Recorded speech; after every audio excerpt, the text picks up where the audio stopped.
Just past Jupiter, a comet has been randomly exploding for years, and no one knows why. These aren't cute little bursts. This is believed to be the most active comet in the solar system. We've seen it get nearly 300 times brighter in just a couple of hours, explode 4 times in 2 days without warning, and spew over 1 million tons of debris out faster than the speed of sound. And what makes it even stranger is there's no obvious trigger for the explosions. No dramatic swing into the sun, just a peculiar, icy body acting unlike anything we've ever studied. I'm Alex McColgan, and you're watching Astrum. Join me today on a tour of everything we know about Centaur 29P, and why we think it acts out so violently, and the recent discoveries of the James Webb telescope that flipped these assumptions on their head. In 1927, 2 astronomers at Hamburg Observatory, Arnold Schwarzmann and Arno Arthur Wachmann, discovered Centaur 29P while comparing a series of photographs of the night sky. Initially classified as a short-period comet, 29P was later reclassed as a Centaur, the name given to a group of small solar system bodies orbiting the Sun between Jupiter and Neptune. They exhibit characteristics of both comets and asteroids, much like mythical centaurs were half human, half horse. It's thought that centaurs originated in the Kuiper belt but eventually moved inward due to the subtle gravitational influences of the gas giants over the last few million years. Centaurs generally have elliptical and unstable orbits. Most will eventually be flung into the inner solar system as comets, join the Jupiter family comets, or be catapulted out of the solar system entirely. We think Centaur 29P could be launched into the inner solar system as early as 2038, when a conjunction with Jupiter will change the path of its orbit. But Centaur 29P is different from most centaurs in 2 big ways that will be relevant later. Firstly, its orbit isn't elliptical, it traces an almost perfect circle around the Sun. And secondly, it is big. Measuring 60 kilometers in diameter, it is wider than 96% of all centaurs, and is one of the largest known cometary bodies. Oh, and it explodes a lot. It's the second most active body in the solar system after Io, exploding on average about 30 times per year, and 40% of these strong outbursts don't happen in any kind of predictable fashion.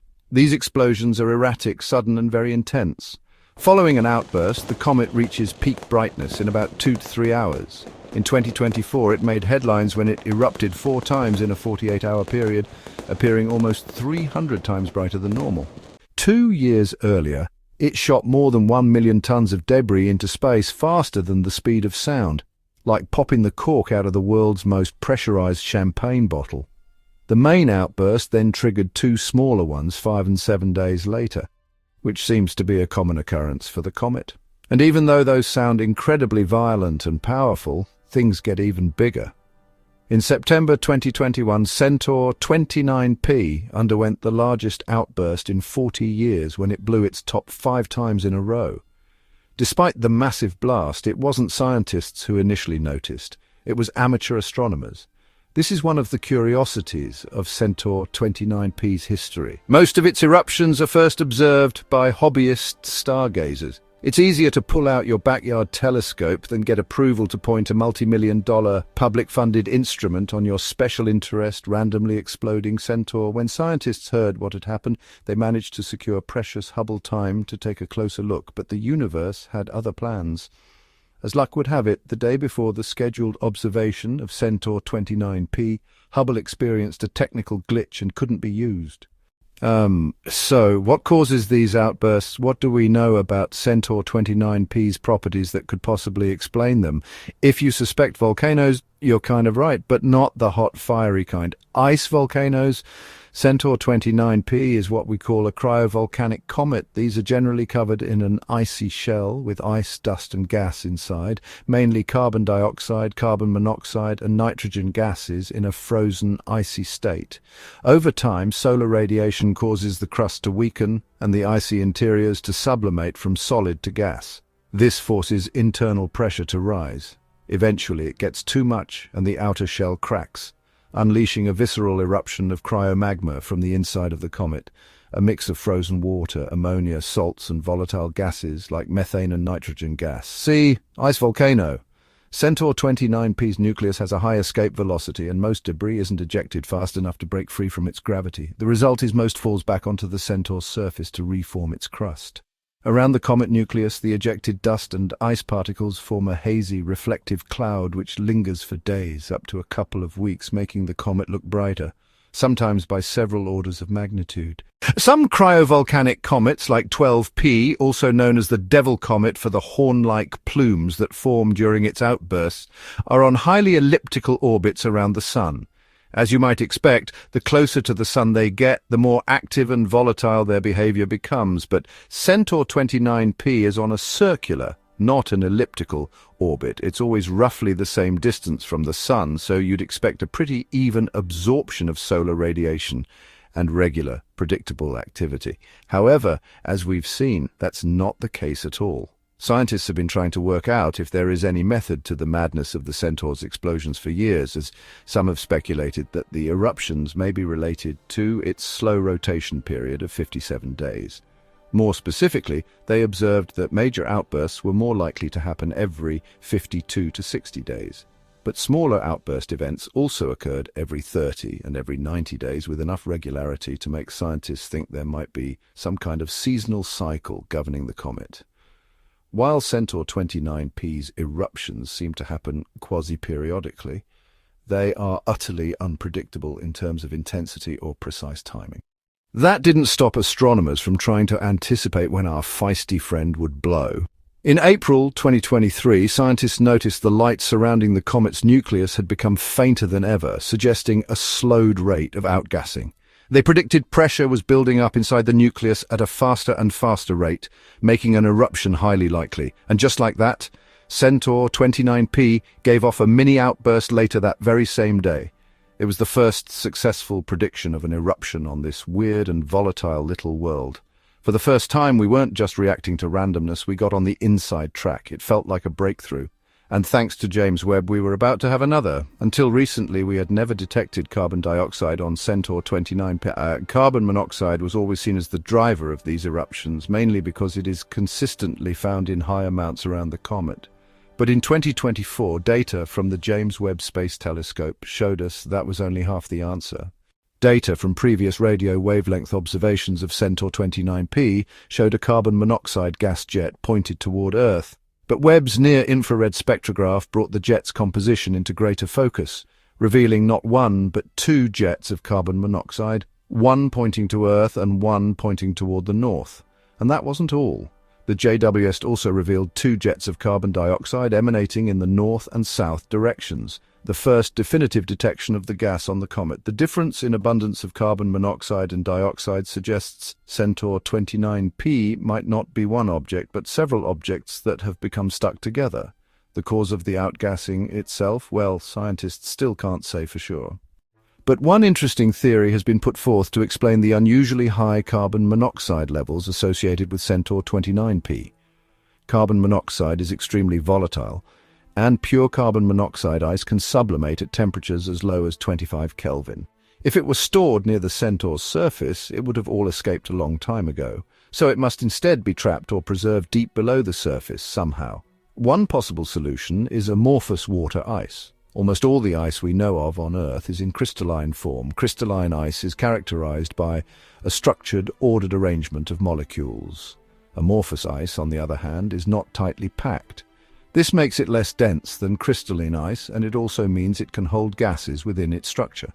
At temperatures above 77 K, amorphous ice turns spontaneously into crystalline ice. The higher the temperature, the faster this conversion occurs. In this process, trapped gases are released. So in theory, if Centaur 29P still has amorphous ice in its core, along with trapped carbon monoxide, and that ice is undergoing conversion into crystalline form, then that could be where the high levels of carbon monoxide are coming from. How plausible is this as a theory? Let's break it down. Centaur 29P started in the Kuiper belt with temperatures ranging from 30 to 40 Kelvin. At this temperature, all ice would be amorphous, since it only starts crystallizing above 77 Kelvin. As it traveled inward over 10 million years to its current location at 6 AU from the Sun, temperatures rose to 115 Kelvin, and its amorphous ice started converting to crystalline ice. But how long will it take for all its amorphous ice to turn crystalline? I mentioned earlier that Centaur 29P's size was going to play a role, remember? This is that part. First, researchers took 4 known small centaurs. They all measured between 1 and 6 kilometers across and were in a similar orbital position to Centaur 29P. They calculated that it would take those centaurs between 0.1 to 6 million years to convert their amorphous ice into crystalline ice. In other words, by the time they arrive in this position, they are already fully crystalline inside. All trapped gases released, no aces up their sleeves. Predictable behavior. However, a centaur the size of 29P would take between 60 and 100 million years to convert all its amorphous ice. If these calculations are correct, it is possible the Centaur has only converted 50 to 65% of its amorphous ice, and this has huge implications for its behavior. Converting lower-density amorphous ice into higher-density crystalline ice would shrink the overall volume of the nucleus. This could induce structural failures in the Centaur's surface and interior. Some believe the subsequent cave-ins, landslides, and sinkhole creation events could be the driving forces behind the Centaur's erratic outbursts. But regardless of the elegant explanation, another problem persists. Centaur 29P doesn't slowly leak gas. It erupts explosively, sometimes multiple times per year. How that pressure is able to build up fast enough to elicit several explosions back-to-back in quick succession is still not fully understood. Why Centaur 29P undergoes such bursts of brightness and how its outgassing actually works remain 2 of the biggest areas of investigation relating to this highly active cosmic body. It challenges our assumptions of just how fiery icy bodies can be in the outer solar system, and we still don't know as much about it as we'd like. But we've made progress. We're slowly starting to unravel its mysteries, and thanks to incredible tools like the James Webb Space Telescope, we're only going to keep learning. Of course, always keep learning is a great mantra for life in general, not just when learning about cryovolcanoes on distant comets. Are there questions you have about why things work the way they do? Or are there skills you'd like to master for work or pleasure? There's a joy that comes from learning. You just maybe need the right guide. One just like Brilliant, the sponsor of today's video. If you haven't noticed already, I'm a big fan of Brilliant, which is why I keep having them back as a sponsor on the channel. They're an online learning platform with really easy, accessible courses on a massive range of subjects. Digital circuits, how AI works, as well as the classics of physics, maths, and science. Their lessons are conveniently bite-sized, making them easy to do whenever you have a few minutes. And it's a great way to develop a lifelong habit of learning if there are subjects you'd like to know more about, or if you want to master new skills in your spare time. Head on over to brilliant.org/astrum. Scan the QR code on screen or click on the link in the description below. Brilliant's also given our viewers 20% off an annual premium subscription, so why not give it a try?